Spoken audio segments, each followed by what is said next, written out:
আজ আমরা বানাবো পুজো স্পেশাল নতুন ধরনের সুজির ভাজা মিষ্টি। চলুন তাহলে শুরু করি। তার আগে চ্যানেলটা সাবস্ক্রাইব করে নেবেন আর পাশে থাকা বেল আইকনটা প্রেস করতে কিন্তু ভুলবেন না।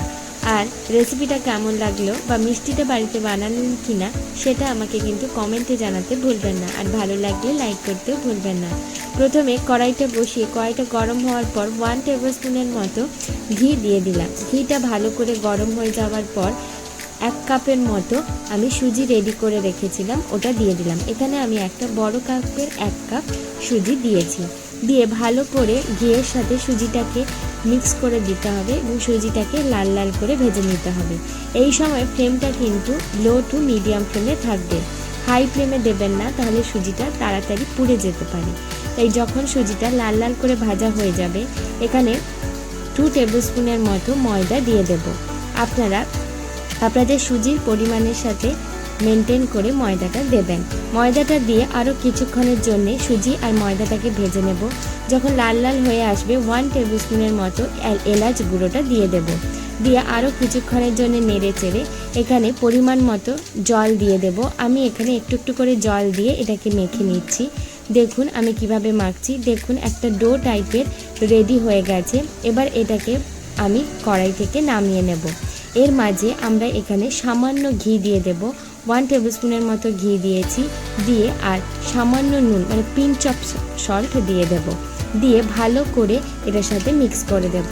দিয়ে তারপর এটাকে নামিয়ে নেব। নিয়ে একটা পাত্রে এই পুরো মিক্সচারটাকে নিয়ে নেব।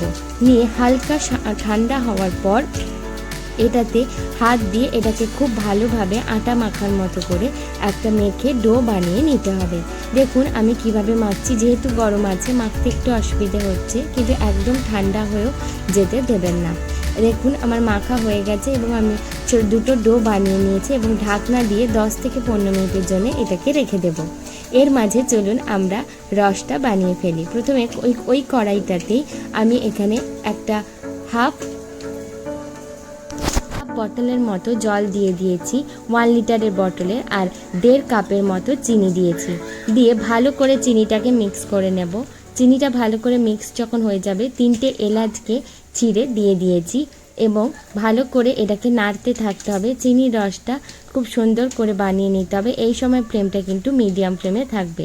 যখন সামান্য চিটচিট হয়ে আসবে তখন চিনির রসটাকে গ্যাসটা অফ করে রেখে দিতে হবে। দেখুন ওই ডোগুলোকে আমি ভালো করে বেলে নিচ্ছি, কিন্তু এটা খুব পাতলা করে বেলবেন না। এমনিতেই এটা সুজির জিনিস, তাই ফেটে ফেটে যাবে। একটু মোটা অবস্থাতে বেলবেন এবং আপনারা যেরকম শেপে চান সেই রকম শেপে এটাকে কেটে মিষ্টির মতো সাইজ করে নেবেন। আমি এখানে বরফি সাইজেই করেছি। দেখুন এটা একদম রেডি ভাজার জন্য। এরপর আরেকটা কড়াই বসিয়ে পরিমাণ মতো সাদা তেল দিয়ে দেব। তেলটা গরম হওয়ার পর এগুলোকে ব্যাচে ব্যাচে ভেজে নেব। এর মাঝে আপনারা চ্যানেলটা সাবস্ক্রাইব করে নেবেন আর রেসিপিটা ভালো লাগলে লাইক করতে আর কমেন্টে জানাতে ভুলবেন না। পুজোতে স্পেশাল মিষ্টি আপনারা কী বানালেন আর এই মিষ্টিটা বানালেন কিনা সেটাও আমাকে জানাতে ভুলবেন না। এগুলোকে লাল লাল করে ভেজে তুলে নেব। লাল লাল করে ভেজে নিয়ে এগুলোকে একদম যে আগে থেকে যে মিষ্টি রসটা বানিয়ে রেখেছিলাম সেই রসটাতে দিয়ে দেব, চিনির রসটাতে দিয়ে দেব। দিয়ে চিনির রসটা কিন্তু আর আমরা গরম করব না, তখন যে গ্যাস বন্ধ করে দিয়েছিলাম, হালকা গরম অবস্থাতেই এই মিষ্টিগুলো দিয়ে দেব।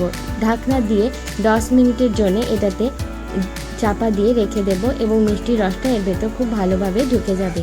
একদম রেডি হয়ে গেছে আমাদের সুজির ভাজা মিষ্টি। কেমন হলো কমেন্টে জানাতে ভুলবেন না। আমি পারো, আপনারা দেখছেন পারোর রান্নাঘর। বাই।